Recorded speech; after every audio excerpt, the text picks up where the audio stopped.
tomber, revenir à l'autre, etc. Et que quand j'ai tout fini, c'est à ce moment-là que je me suis rendu compte d'une seule chose.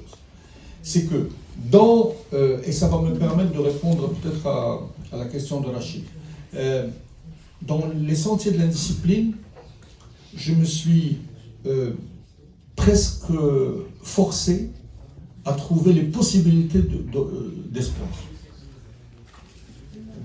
Donc l'indiscipline est marginale.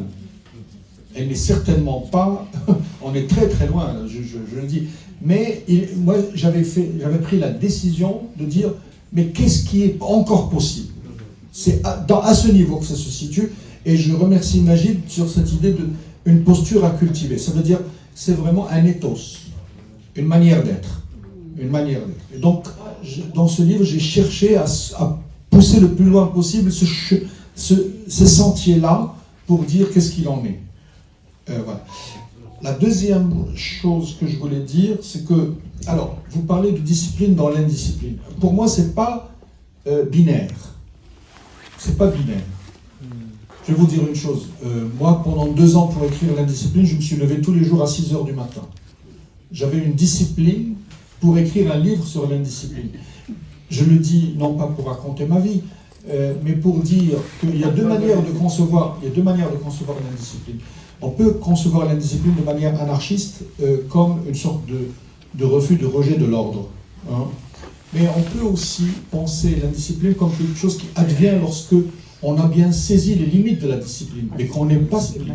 Et je donne ici l'exemple du jazzman. Le jazzman, il faut qu'il maîtrise les 12, je parle sous le contrôle d'un musicien et d'un compositeur, il faut qu'il maîtrise les 12 gammes avant qu'il improvise. Hein? Les meilleurs... savoir jouer pour jouer fou. Exactement. Donc en fait, cette idée de l'indiscipline, ou bien, je donne l'exemple de ces écrivains qui, en fait, accumulent un certain nombre de savoirs, et à un moment donné, ils décident de prendre le large et d'aller ailleurs, de chercher autre chose, etc.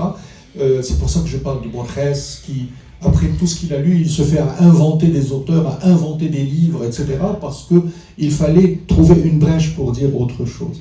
Mais il faut une accumulation extraordinaire pour arriver à cela. Maintenant, on est dans une époque dans laquelle on peut être séduit par une autre forme d'indiscipline, qui est celle qui donne ce qui s'est passé au Capitole ou bien au Brésil. Et qui, pour moi, n'est pas l'indiscipline dont je parle, parce que ça, c'est la limite violente de l'indiscipline. Ça veut dire le rejet de l'establishment au point de la violence. Alors ça, c'est pour ça que je n'ai pas appelé ce livre « Éloge de l'indiscipline », j'ai appelé ça « Les sentiers de l'indiscipline ». Et dans le livre, j'ai une voix qui permet de dialoguer pour dire « mais il faut faire attention à ne pas confondre cette indiscipline comme potentiel et l'indiscipline comme posture qui peut aller jusqu'à la violence ». Hein, ouais, donc ça, c'est très important.